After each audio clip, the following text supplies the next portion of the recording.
Baik,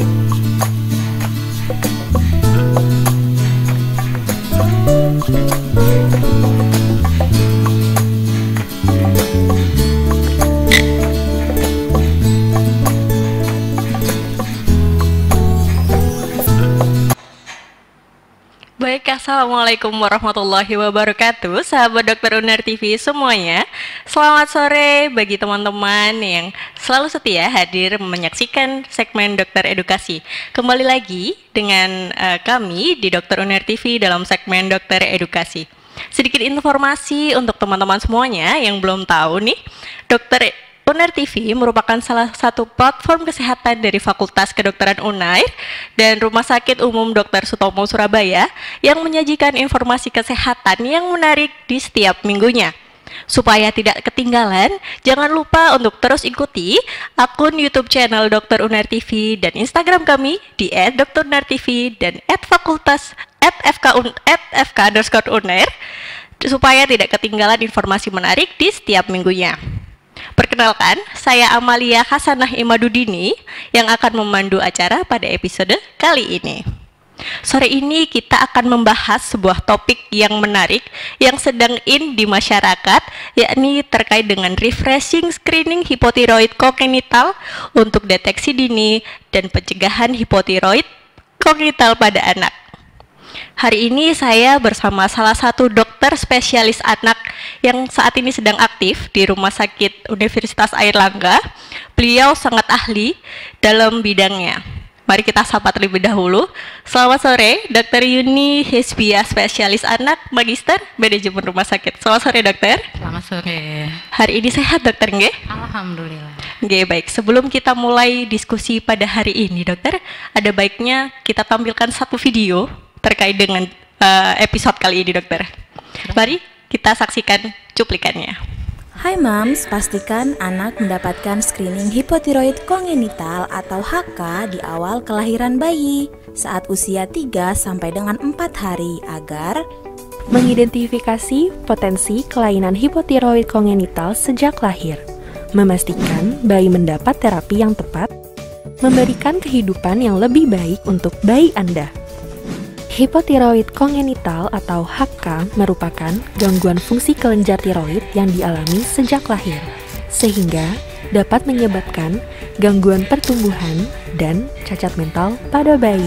Screening hipotiroid kongenital penting untuk dilakukan karena gejala tidak terlihat di masa awal kelahiran dan dapat dilakukan terapi lebih dini untuk tumbuh kembang yang lebih baik. Moms juga tidak perlu khawatir, karena jika bayi terdiagnosa hipotiroid kongenital, terapi pengobatan telah ditanggung oleh Jaminan Kesehatan Nasional. Sekarang, screening hipotiroid kongenital telah tersedia di seluruh fasilitas kesehatan pemerintah dan bisa didapatkan secara gratis. Ayo, lakukan screening hipotiroid kongenital, karena setetes darah dapat menyelamatkan masa depan bayi Anda.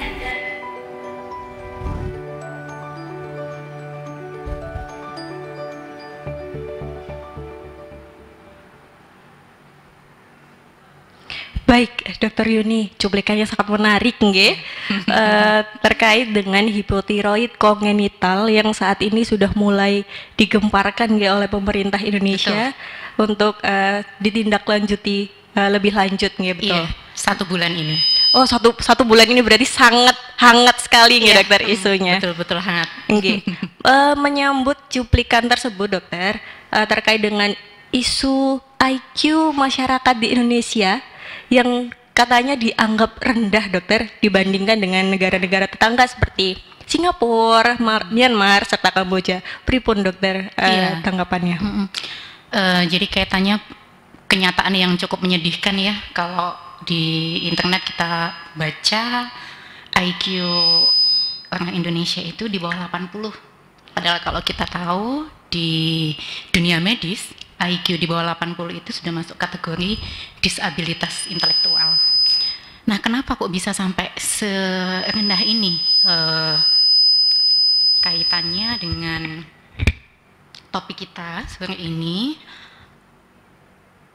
Hipotiroid kongenital atau nanti kita sebut HK ini adalah suatu penyakit yang menyebabkan retardasi mental yang sifatnya itu bisa dicegah. Bisa dicegah karena kita bisa lakukan deteksi sejak awal di screening, namanya screening hipotiroid kongenital atau SHK. Dan ketika bayi itu bisa dilakukan SHK, kemudian ditemukan ada hipotiroid kongenital, maka kita bisa mencegah bayi itu dari kemungkinan mengalami retardasi mental.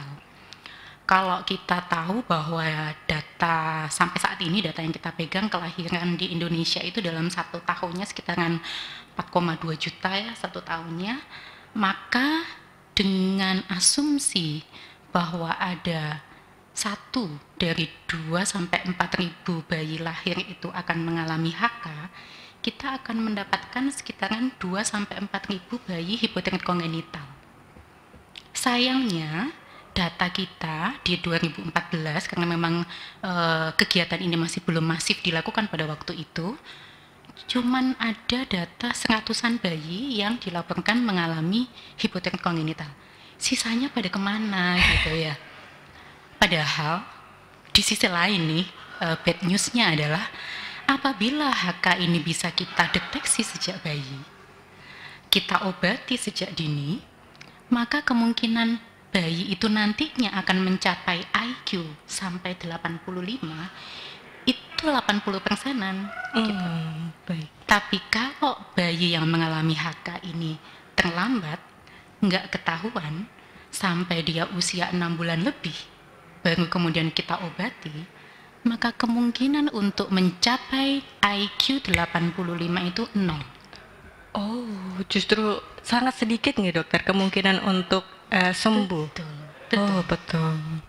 Jadi semakin lambat kita mendeteksi hipotiroid kongenital, maka akan semakin jelek prognosis dalam hal intelektualitas anak tersebut. Nah, inilah yang kemudian menjadi dasar bagi Kementerian Kesehatan yang ditindaklanjuti oleh UKK Endokrinologi untuk menggemparkan lagi ya screening hipotiroid kongenital ini, dan kita mulai di bulan September ini. Mudah-mudahan nanti akan semakin masif, semakin banyak yang terdeteksi dan kita bisa melakukan intervensi sedini mungkin. Iya. Ya dokter, dari tadi kita berdua sudah membahas terkait hipotiroid kongenital, tapi masyarakat nih mungkin ada yang baru nonton Dokter Uner TV, Dokter Yuni, jadi masih belum tahu apa sih hipotiroid kongenital tersebut. Jadi boleh sedikit dijelaskan lagi dokter terkait dengan apa sih hipotiroid kongenital tuh? Kalau hipotiroid kongenital kan ada 2, ada hipotiroid, ada kongenital ya. Hipo itu kalau bahasa medisnya kan kekurangan. Tiroid itu adalah kelenjar atau hormon yang dihasilkan oleh bagian tubuh kita yang ada di leher yang bentuknya seperti kupu-kupu, hormon tiroid. Ya. Kalau dia hipo, maka hormon ini jumlahnya di dalam tubuh kita sangat kurang. Rendah. Kongenital adalah suatu kelainan atau kondisi medis yang merupakan bawaan. Jadi sudah didapatkan ketika bayi itu awal lahir gitu ya. Sesuatu yang memang sudah terbawa bawaan. Jadi hipotiroid kongenital ini memang kondisi di mana bayi mengalami jumlah hormon tiroid yang sangat rendah yang itu sudah ada ketika bayi ini lahir. Dan ini adalah satu kondisi yang tadi ya dikaitkan dengan prognosis disabilitas intelektual yang paling penting pada anak ya, walaupun sebetulnya tiroid itu fungsinya sangat banyak, hampir semua sel tubuh kita membutuhkan tiroid untuk aktivitasnya.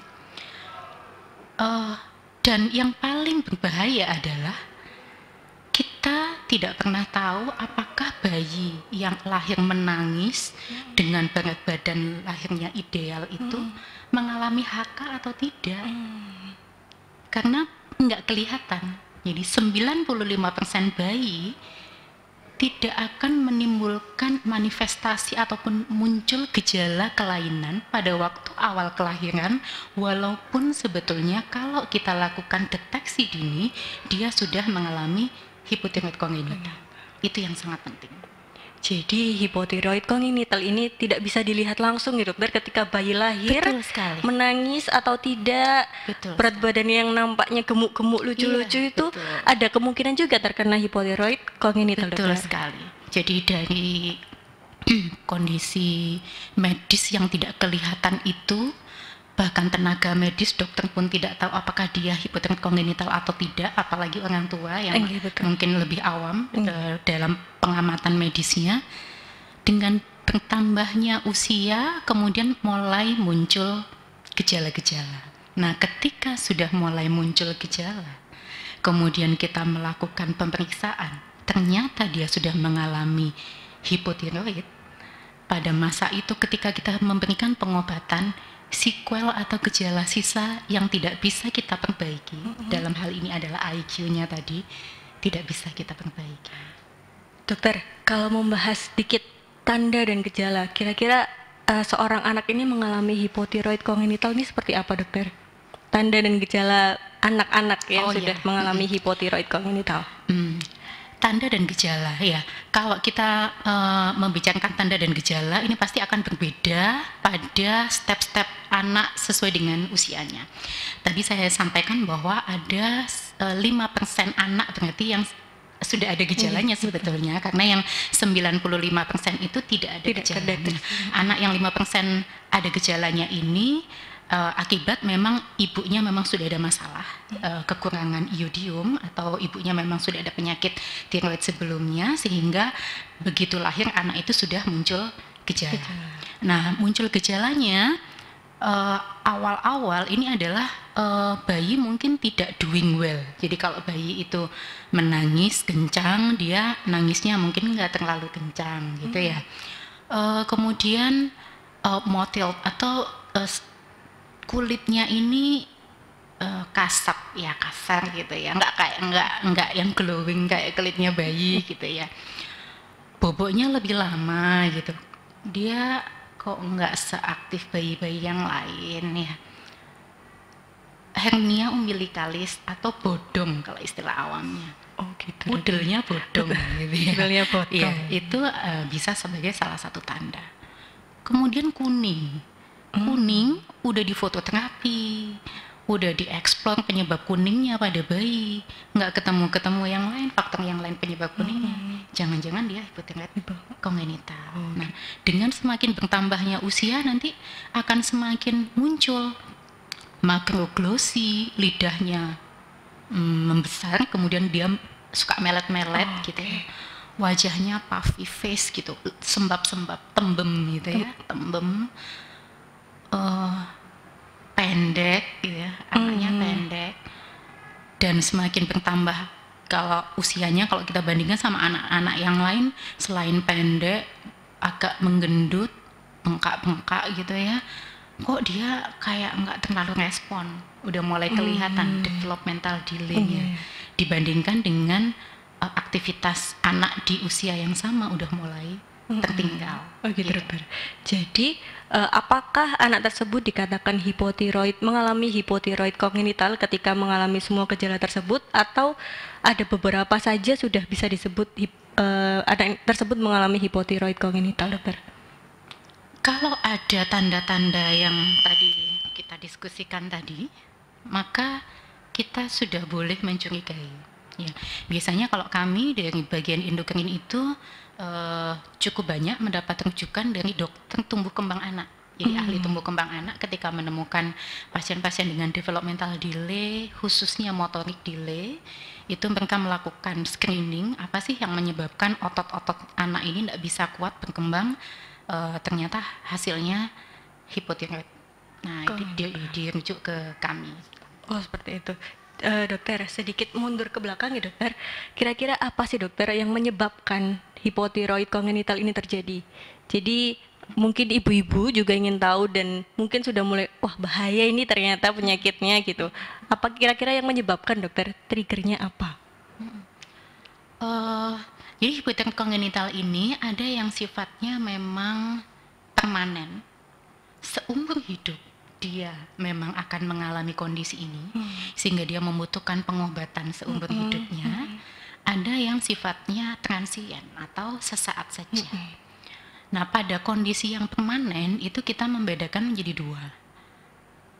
Kondisi anak atau bayi tadi memang ada gangguan pada bentuk hormon, bentuk kelenjar tiroidnya. Apakah tidak terbentuk, atau dia hipoplasia ukurannya kecil, atau dia lokasinya nggak sesuai. Lokasinya itu kan mestinya di sini nih. Nah, ternyata dalam proses embriogenesis atau pembentukan organ di dalam kandungan itu ada masalah sehingga dia posisinya di tempat yang tidak semestinya. Nah, yang kedua, selain kelainan anatomis, dia memang ada gangguan pada pembentukan hormonnya. Jadi hormon tiroid itu basicnya adalah pembuatannya itu dari bahan iodium. Iodium yang dikonsumsi masuk ke usus, dari usus kemudian ditransport sampai masuk ke kelenjar tiroid, kemudian digabung dengan tiroglobulin, yaitu protein yang disintesis oleh tubuh kita. Nah, dalam mekanisme pembentukan itu mungkin ada bagian-bagian yang tidak betul, mungkin ada mutasi genetik dan lain-lainnya sehingga pembentukannya memang tidak bisa optimal. Dua hal ini, apakah memang kelainan bentuk atau pembentukan atau sintesis hormonnya yang tidak bagus, ini akan menyebabkan kelainan seumur hidup. Nah, ada juga yang dia sifatnya itu transien atau sesaat. Ya, sesaat itu misalnya bayi prematur, gitu. Bayi yang lahirnya belum cukup usia itu memang ada keterlambatan pematangan pada aksis atau jaras yang menghubungkan otak dengan hormon tiroid. Jadi hormon tiroid itu akan dihasilkan oleh tubuh, dikeluarkan oleh tubuh ketika dia ada sinyal dari otak. Nah, koneksi antara otak dengan kelenjar ini ada masalah pada bayi prematur yang nanti dengan bertambahnya usia dia akan membaik. Atau mungkin ada ibu-ibu yang mengalami penyakit tiroid autoimun, misalnya Graves' disease, ya. Ibu-ibu yang ada gangguan penyakit pada kelenjar gondoknya, pada tiroidnya, yang akibat penyakitnya atau akibat obat yang dikonsumsinya selama kehamilan itu bisa menyebabkan gangguan pada bayinya, ya, atau akibat infeksi. Banyak memang yang sifatnya transien ini, ada beberapa dan itu tidak akan menetap. Tapi kalau kita menyampaikan bahwa ini hipotiroid kongenital, kongenital ini berarti dia yang kita bahas adalah yang bawaan dari lahir, yang sifatnya adalah permanen. Baik, jadi cukup berbahaya dokter nggih. Berarti jika dilihat penyebabnya, lalu kira-kira apa tanda dan gejalanya juga, rasanya ini harus segera diatasi dokter nggih. Jadi dokter sekali. Kembali lagi ke screening dokter, refreshing screening hipotiroid kongenital. Kira-kira apakah ada pembaharuan dokter untuk screening terkini bagi anak-anak yang mengalami hipotiroid kongenital? Iya, betul. Jadi tadi sudah saya singgung sedikit bahwa sebetulnya kalau dilihat hitung-hitungannya, karena sebetulnya prevalensi HK di Indonesia itu kita belum dapat gitu. Kalau di Amerika 1 dari 4.000 bayi, di Asia Tengah itu lebih istilahnya lebih tinggi lagi gitu ya. Di Filipina lebih tinggi lagi. Kita di Indonesia nggak tahu, data terakhir kita kan 1 banding 2.700-an gitu ya. Nah, hitung-hitungannya tadi kan kita kalau ada 4,2 juta, ada sekitar 2 sampai 4 ribuan bayi ya. Tapi kok cuma 100 ya yang kedetek ya. 1.900-nya kemana ya dokter ya? Hilang kemana? Iya dokter. Terus menjadi disabilitas kan? Intelektual. Akhirnya karena nggak kedetek gitu kan. Nah, inilah yang kemudian menimbulkan satu dasar untuk dibuat kebijakan bahwa kita harus paksa SHK ini untuk jalan, karena selama ini belum jalan dengan optimal. Belum jalan dengan optimal itu aspek pembiayaan, geografis Indonesia yang begitu luar biasa dengan pulau yang begitu banyak, padahal alat untuk running mesin untuk supaya bisa diolah data itu dan muncul hasil itu hanya 4 di rumah sakit 4 rumah sakit besar se-Indonesia. Bayangkan kalau dia lahir di Papua, dikirim ke Iya, harus ke Jawa dulu. Nah, iya, itulah yang banyak hal gitu ya. Dan yang tidak kalah pentingnya adalah pengetahuan, baik itu masyarakat maupun nakesnya sendiri. Nakes sendiri pengetahuan tentang ternyata hipoteroid kongenital itu toh manfaatnya. Ya. Setelah kita melakukan masif edukasi sampai saat ini pun kami di UKK Endokrin juga sedang galak-galaknya gitu melakukan edukasi yang maraton banget untuk semua nakes di Indonesia. Kita bagi-bagi di semua provinsi untuk mendukung program ini.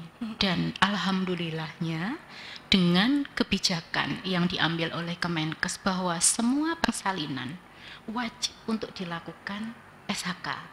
Kalau tidak dilakukan SHK, maka tidak akan didapatkan klaim pembayaran dari pemerintah, dari BPJS dalam hal ini terhadap tindakan tersebut. Oh, seperti itu dokter. Iya. Dampaknya langsung ke persalinan yang tidak ditanggung oleh BPJS. Betul Wah, sekali. luar biasa ternyata program pemerintah ya dokter. Jadi sampai puskesmas pun ya semuanya melakukan, karena kalau enggak nanti mereka sudah sumber dayanya untuk melakukan tindakan itu ya. Habis sumber daya tapi tidak ada klaim yang terbayarkan, maka mau tidak mau dilakukanlah SHK oleh semua tenaga kesehatan. Dokter. Iya. Ini pertanyaan penting ya, tadi saya belum menjelaskan. Kalau pemirsa Undang TV mungkin kayaknya hampir semua udah pernah cek gula darah ya, stick ya. Itu kan cuman ditusuk satu tetes. Satu tetes. Iya, betul. Muncullah nilai gula gitu. Sama. SHK ini juga begini, tapi karena bayi kita nggak akan tusuk tangannya yang masih kecil itu. Jadi yang kita tusuk adalah tumit. Ya. Di tumit itu nanti kita lakukan penusukan dengan lancet dan didapatkan satu tetes darah yang kita teteskan di kertas khusus, kertas saring ya. Kemudian kertas itu kalau sudah disimpan dalam jangka waktu tidak sampai 3 hari, wajib untuk dikirimkan ke lab rujukan. Nah, di lab rujukan nanti akan diolah dengan alat sampai muncul nilai. Nilainya seberapa dikatakan positif ya. Kalau sampai saat ini di Indonesia kita menggunakan cut off-nya adalah 20. Jadi yang kita nilai itu adalah TSH-nya. TSH ini adalah hormon yang dihasilkan oleh pituitari yang dia akan merangsang kelenjar tiroid. Jadi kalau tiroidnya hipo, ada masalah, pasti TSH-nya akan tinggi. Nah, dikatakan tinggi itu kesepakatan kita sampai saat ini adalah jika nilainya di atas 20. Karena ini adalah screening, dia sifatnya bukan pemeriksaan untuk menegakkan diagnosis. Jadi screening itu hanya membedakan antara yang kemungkinan sakit dan tidak gitu ya. Nanti kita akan melakukan yang namanya recall. Kalau TSH-nya di atas 20, maka lab rujukan tadi akan menghubungi nakes yang atau fasilitas kesehatan yang mengirimkan sampel, menginformasikan bahwa ini ada bayi dengan nomor 6 identitas seperti ini, hasilnya kita curigai TSH-nya di atas 20, untuk dipanggil dan dilakukan pemeriksaan konfirmasi. Kalau pemeriksaan konfirmasi kita ngambil darah seperti biasa, dilakukan pemeriksaan TSH dan FT4, kemudian jika hasilnya memang FT4-nya rendah, TSH-nya tinggi, dia hipotiroid kongenital, maka akan dilakukan pengobatan sesegera mungkin. Dokter, apakah screening ini bisa dilakukan ketika bayi ini masih dalam kandungan, dokter? Atau hanya bisa dilakukan ketika bayi sudah lahir? Sampai saat ini SHK kita lakukan untuk bayi yang sudah lahir, dan itu pun pelaksanaannya waktu idealnya adalah 48 sampai 72 jam. Tapi karena mengingat kondisi geografis di Indonesia yang begitu luar biasa, jadi kita masih ada space sampai bayi itu usia sebelum 2 minggu. Sebelum 2 minggu ya dokter. Jadi masih ada kesempatan untuk masyarakat yang memiliki lokasi tempat tinggal yang jauh dari fasilitas kesehatan yang cukup besar. Jadi masih ada sekitar waktu 2 minggu ya dokter. Iya, bukan cukup besar, ke puskesmas aja udah dilakukan sekarang. Oh gitu Jadi dokter. misalnya lahirnya di bidan, Polindes misalnya gitu ya. Di Polindesnya belum terjangkau, kertas harinya belum sampai distribusinya ke sana, maka bidan setempat bisa meminta ibu tadi untuk membawa bayinya datang ke puskesmas untuk dilakukan SHK di puskesmas. Oh baik. Jadi dokter, screening ini kan tadi disebutkan bahwa prosesnya panjang sekali dokter, nggih. Prosesnya panjang lalu dilakukan oleh tenaga kesehatan yang sangat ahli dalam bidangnya dokter. Kira-kira screening ini gratis atau harus bayar gitu dokter masyarakat ini? Gratis. Gratis dokter. Ditanggung oleh asuransi kesehatan di Indonesia, BPJS dokter. Wah, luar biasa pemerintah Indonesia saat ini. Silakan saja datang ke fasilitas kesehatan terdekat, puskesmas, atau kalau misalnya lahir di puskesmas atau rumah sakit, biasanya sebelum usianya jadi gini, ada satu poin ya yang saya tadi belum menambahkan. Timing pemeriksaan SHK. SHK itu idealnya adalah 48 sampai 72 jam. Tapi kalau misalnya lahir di puskesmas, bayi itu lahirnya kan normal, nggak seksio. Biasanya kan setelah 24 jam dipulangkan. Iya. Nah, kalau memang ketika bayi itu dipulangkan usianya sudah lebih dari 24 jam, maka dengan pertimbangan ini, nanti daripada kita lepas kemudian nggak kembali, mungkin sangat jauh untuk datang ke puskesmas ya, yang di wilayah yang pelosok-pelosok gitu, maka silakan diambil sebelum, asalkan sudah lebih dari 24 jam, walaupun usianya belum 48 jam. Tapi kalau usianya belum 24 jam, maka ditunda dulu, nanti silahkan datang kembali ke puskesmas untuk dilakukan SHK asal usianya belum 2 minggu. Seperti itu. Dan itu semuanya gratis ya, karena kertas ini sudah didistribusi oleh Kementerian Kesehatan sampai ke semua pelosok puskesmas, termasuk lansetnya untuk menusuk ya. Kemudian ekspedisi pengirimannya juga sudah dikelola sedemikian rupa sehingga tidak dibebankan kepada pasien. Oke dokter, ada pertanyaan lagi yang masih terkait mepet-mepet pasien yang mengalami hipotiroid kongenital, anak-anak yang sudah mengalami hipotiroid kongenital dokter. Apakah anak-anak ini boleh diimunisasi dokter? Imunisasi tidak menjadi kontraindikasi pada pasien dengan hipotiroid kongenital. Nah, asalkan kondisinya stabil, dia tidak mengalami penyakit-penyakit atau kondisi emergensi atau kegawatan yang lainnya ya. Selama dia memang anak hipotiroid kongenital ini dalam keadaan stabil, maka imunisasi tetap dilakukan. Jadi tidak ada masalah nih dokter ketika anak tersebut sudah mengalami hipotiroid kongenital tapi dilakukan imunisasi setiap bulannya nih dokter. Iya, silakan dilakukan. Jadi sudah tidak ada keraguan lagi nih dokter bagi masyarakat yang ternyata anaknya sudah terlambat didiagnosa. Iya. Jadi terlambat diobati, lalu ketakutan untuk imunisasi harusnya tidak perlu gitu dokter. Tidak perlu ya. Anak hipotiroid kongenital yang sudah mendapatkan pengobatan, apabila dia dilakukan ketemunya itu pada waktu screening, pada waktu bayi, tadi kan persentase mendapatkan IQ di atas 85 itu adalah 80%. Dan dia bisa sekolah, dia bisa sampai kuliah. Hanya saja dia bedanya adalah dia minum obat. Oh gitu. Minum obatnya harus sepanjang usia dokter. Iya, betul. Jadi kalau anak dari bapak ibu ada yang terdiagnosis dari hasil screening, kemudian disampaikan bahwa ini hipotiroid kongenital, tidak perlu berkecil hati ya. Alhamdulillah malah ketemunya ketika bayi. Jadi bisa kita lakukan intervensi sejak dini untuk mengoptimalkan tumbuh kembang anak tersebut sampai nanti dia bisa mencapai jenjang akademik. Ya baik dokter. Lanjut lagi dokter, biasanya pertanyaan yang sering diajukan oleh masyarakat, kira-kira makanannya perlu dikhususkan betul dokter untuk anak-anak dengan hipotiroid kongenital?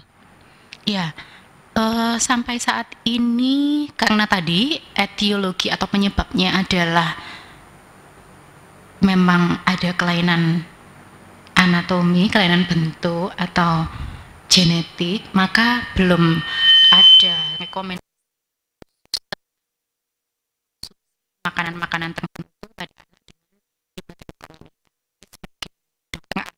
saya menyarankan anak hipertensi kongenital itu diberikan asupan gizi yang optimal untuk mengoptimalkan kecerdasan otaknya, fungsi motoriknya ya, supaya dia bisa tumbuh dan berkembang seperti selayaknya.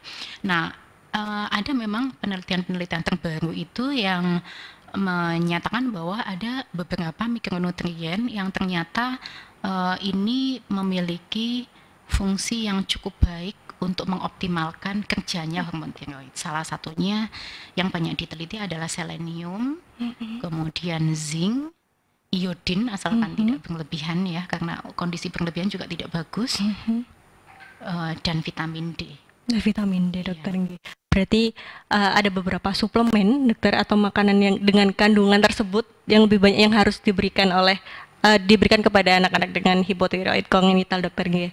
Iya, makanan yang kaya mikronutrien. Jadi kalau memang kita sebagai ibu itu sudah tahu apa sih makanan-makanan yang kaya mikronutrien tadi, kita nggak perlu ngasih suplemen ya, dari konsumsi dietnya aja yang bagus sudah bisa tercukupi.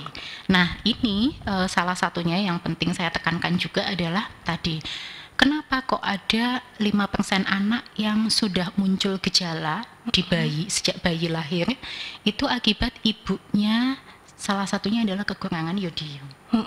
Dan Indonesia ini kalau menurut kriteria WHO termasuk yang mild moderate iodium deficiency. Ada penelitian di Surabaya yang saya membaca, ada dua artikel tentang evaluasi kadar iodium di Surabaya ini juga termasuk mild moderate. Ada juga yang membagi per kecamatan, cuman saya nggak hafal. Ada memang kecamatan-kecamatan yang kadar iodiumnya itu lebih rendah dibandingkan kecamatan yang lain di Surabaya aja. Jadi kita mesti aware nih bahwa kandungan iodium pada ibu-ibu hamil di tempat kita khususnya Surabaya ini ternyata tidak optimal ya kalau dari hasil penelitiannya, itu masih kurang optimal gitu. Nah, kurang optimalnya kadar iodium pada ibu hamilnya ini yang dia akan berpotensi menyebabkan gangguan menyumbang kejadian hipotiroid pada bayinya yang itu akan muncul sejak dini. Kenapa sih kok ini bisa muncul sejak dini dan yang lainnya itu tidak muncul di awal kelahiran? Karena dalam proses pembentukan otak di dalam kandungan itu anak sudah jalan dulu proses pembentukan neuron otak itu sebelum kelenjar ini terbentuk. Ya. Akibatnya untuk mekanisme pembentukan tadi dia mengandalkan hormon ibunya.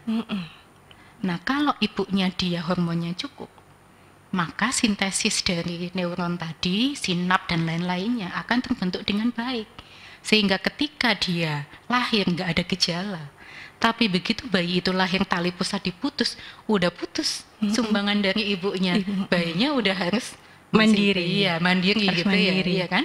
Sudah tidak ada ini transfer lagi dari ibunya. Nah, mulailah nanti dengan semakin bertambah usia muncullah gejala-gejala tadi. Tapi pada bayi yang di awal kelahiran itu sudah ada gejala, ya dianya belum bisa menghasilkan, ibunya ternyata hipo. Iya, jadi waktu lahir sudah ada gejala. Ya, jadi kita sarankan kepada ibu-ibu hamil untuk screening juga, mencukupi kebutuhan iodiumnya. Ya. Apakah sekarang, dokter, di puskesmas, di fasilitas kesehatan ada screening terkait dengan kecukupan iodium juga, dokter? Saya kurang paham, itu mungkin yang lebih paham dokter Opjin atau yang memang terjun langsung di ilmu kesehatan masyarakat ya. Yang saya tahu ada teman satu kolega yang mamanya itu dulu bidan dan di luar Jawa, di Sumatera, dan mamanya itu melakukan screening ke pelosok-pelosok. Cuman untuk memastikan apakah itu masih saat ini masih dilakukan atau di Jawa pun dilakukan, saya kurang tahu. Nanti bisa digali lagi datanya ke puskesmas atau dokter puskesmas atau di dinas kesehatan yang menjalankan program tersebut. Baik, jadi untuk ibu hamil di rumah yang ibu-ibu yang sedang hamil saat ini bisa untuk melakukan pencegahan dari mandiri ya dokter nggih, dengan mengkonsumsi iodium secukupnya nggih, secukupnya. Tidak terlalu banyak dokter nggih, tapi cukup untuk perkembangan janin yang nantinya akan dilahirkan di kemudian hari. Dokter, saya rasa kita sudah hampir di penghujung acara, dokter. Sudah banyak informasi dan refreshing terkait dengan screening hipotiroid kongenital, teman-teman semua. Sebelum kita tutup, dokter, kira-kira ada yang mau disampaikan sedikit pesan bagi masyarakat sebelum kita tutup acara pada sore hari ini? Iya, kepada Bapak Ibu pemirsa TV Undar, kita sebagai orang tua yang menentukan nantinya anak kita ini mau dibawa kemana gitu ya. Jadi apa pengetahuan yang sudah kita miliki sebagai bekal menjadi orang tua yang baik. Salah satunya dengan membaca, melihat, menggali semua informasi yang itu akan meningkatkan pengetahuan kita untuk mendidik dan merawat anak-anak kita dengan sebaik-baiknya. Salah satunya apa yang sudah Bapak Ibu lakukan saat ini dengan melihat informasi tentang pentingnya screening hipotiroid kongenital. Ini amat sangat berarti bahwa setetes darah yang Bapak Ibu relakan diteteskan dari tumit bayi Bapak Ibu sekalian sangat berarti untuk menentukan perkembangan otak Ananda nantinya. Ya. Baik, terima kasih Dr. Yuni atas waktunya pada sore hari ini.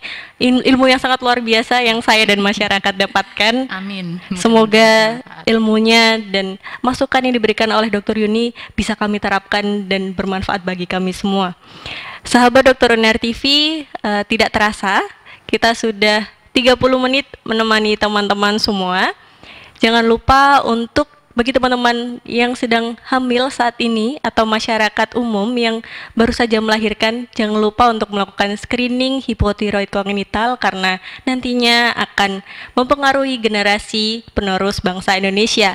Dan tidak perlu ragu lagi untuk melakukan screening karena ditanggung oleh asuransi dari pemerintah Indonesia. Baik, kami tutup sesi dokter edukasi episode kali ini. Saya Amalia Hasanah Imadudini dan Dr. Yuni Hisbia, spesialis anak. Mohon izin undur diri. Wassalamualaikum warahmatullahi wabarakatuh. Sampai jumpa.